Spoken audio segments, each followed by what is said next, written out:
तुम्ही पुराव्याविषयी काहीच बोलत नाही, मात्र जी काही पीडित आहे तुम्ही वारंवार मागणी करताय त्या पीडिताकडे पण अशीच पुरावे आहेत. ऐका प्रॉब्लेम असा असतो आपल्याकडे की त्या संबंधाने आपण एफआयआर सुद्धा दाखवू शकत नाही, कारण अशा केस मधली एफआयआर सुद्धा सार्वजनिक करता येत नाही. त्यामुळे तुमचा जो प्रश्न आहे ना त्या प्रश्नाचं उत्तरच आपण देऊ शकत नाही, कारण या सगळ्या गोष्टी जर पीडितांमध्ये एवढी आत्ताही पीडिता बिचारा अशा अनेक आहेत. मला तर अशी माहिती कळते की काल परत काहीतरी 2 का 3 गुन्हे दाखल अजून नव्याने झाले आहेत. अशा अनेक महिला आहेत की ज्या अजून पुढे आलेल्या नाहीत, ज्या आपल्या इब्रतीपोटी अजूनही स्पष्टपणे बोलत नाही, पण त्यांच्याकडून जी माहिती मिळते ती माहिती या प्रकारची आहे. आमची पोलिसांना विनंती आहे त्यांनी या सगळ्या माहित्या क्रॉस चेक कराव्या. आणि जर चाकणकर इतका तो धक्कादायक खुलासा की त्याच्यात दिसतंय क्लिअर कट, कारण बघा स्वाभाविक आहे एवढ्या मोठ्या पदावरची व्यक्ती म्हणजे घरात काही त्यांना काही काहीतरी भाजी कापतायत स्वयंपाक करतायत असं ते काही नसेल, कारण त्यांच्या इतर बोटांची नखं फार मोठी आहे दिसतायत. ज्या अर्थी इतकी मोठी नखं एखादा कोणी व्यक्ती मेंटेन करते त्या अर्थी त्या घरकाम करणार नक्कीच नाहीत. मग जर काहीच घरकाम नसेल तर एवढी मोठी, माझ्यासारखा माणूस आहे आम्हाला नखच नाहीयेत, आम्ही म्हणजे काय आपण साधी माणसं, आपण गरीब माणसं आपण, पण हे सगळं जर बघितलं तर एकाच बोटाला जखम का होते हे विचार करण्यासारखं आहे ना. निश्चितपणे ही जखम किचन मधली नाही, कारण किचन मधली जखम ही 3 महिने राहू शकत नाही. आम्ही रोज स्वयंपाक करतो, काल स्वयंपाक करताना परत इकडे आम्हाला पुरणपोळी करताना चटका बसला, अशा जखमा 3-3, 4-4 महिने राहत नाही. 4 महिने एखादी अनामिकेची जखम राहते म्हणजे जखम अत्यंत खोलवर असली पाहिजे.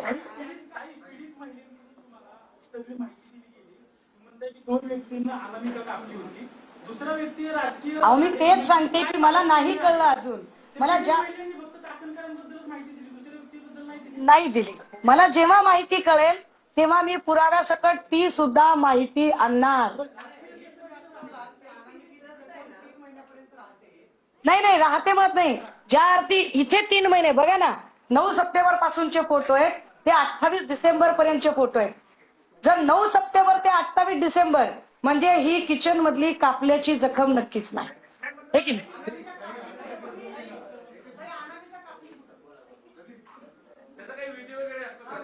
त्याचा विधी असेल नसेल मला काही माहित नाही, किंवा त्याचं काय असतं मला माहित नाही, परंतु या सगळ्या तंत्रमंत्रामध्ये अहो स्पष्टीकरण तर त्यांनी काल हे पण दिलं की माझा फक्त ट्रस्ट पुरता संबंध होता, माझे व्यक्तिगत काही देणं घेणं नव्हतं.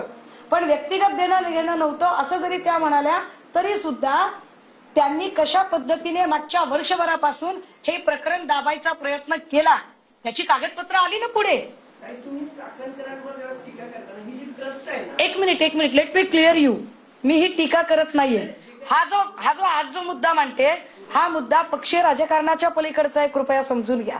कारण याच्यामध्ये जर एवढ्या सगळ्या महिलांचं लैंगिक शोषण झालं असेल तर याला पक्षीय राजकारणाच्या पलीकडे जाऊन बघावं.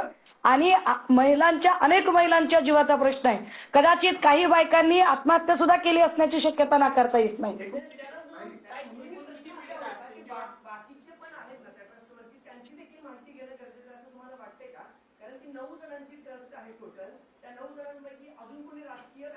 त्या ट्रस्ट मध्ये एवढी फक्त माहिती मिळते की त्या ट्रस्ट मधली एवढी एक माहिती मिळते की अजून 2 अशी नावं होती की जी आधी ट्रस्टवर होती, मी त्यांची माहिती घेते, आणि ती नंतर जेव्हा विरोधात जात आहेत असं कळलं तेव्हा ती नावं बदलली गेली आणि नवीन नावं आणली गेली.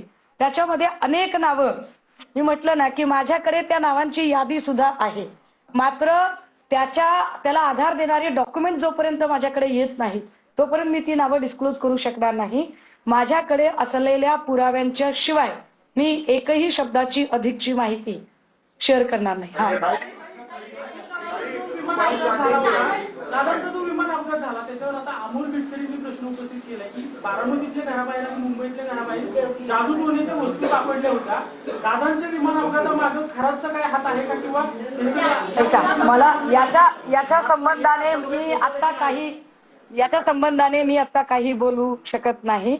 मुळात असं तंत्रमंत्राने काही बिघडू शकतं किंवा घडू शकतं यावर माझा स्वतःचा अजिबात विश्वास नाही, पहिली गोष्ट. दुसरं असं की सन्मान्य दादांचाही जेव्हा विषय येतो तेव्हा तर अधिक गांभीर्याने या राज्याच्या मुख्यमंत्री तथा या पक्षाचं नेतृत्व ज्या अत्यंत संवेदनशील महिला नेत्यांच्या हाती आहे त्या सन्मान्य सुनेत्रा वहिनी यांनी अधिक गांभीर्याने विचार करत तातडीने, कारण यामध्ये फक्त महिला आयोगाची नाही तर राष्ट्रवादी काँग्रेसची सुद्धा नाचक्की होते, कारण यातले अनेक फोटो, त्या फोटोमध्ये मागे राष्ट्रवादी काँग्रेसचं निवडणूक चिन्ह सुद्धा दिसतं. आता हे काय, जाऊ दे, मला त्याच्यावर नाही बोलायचं. लोकांमध्ये बोलताना बरेचदा कर्मकांड, जादूटोणा याच्यावर विश्वास करू नका, एवढंच काय हातामध्ये संविधान घेऊन सांगायच्या की बाबा याच्यावर विश्वास ठेवा, हे सगळं ब्लॅक मॅजिक, हे सगळं काही नसतं. एकीकडे ते असं सांगतात आणि स्वतः ते असं करतील, तुम्हाला वाटतं का हे सगळं?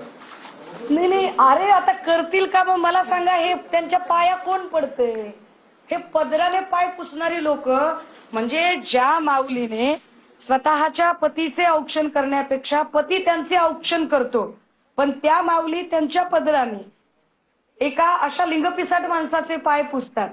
त्यांच्याकडून आपण काय अपेक्षा करायची बरं? काय बोलायचं?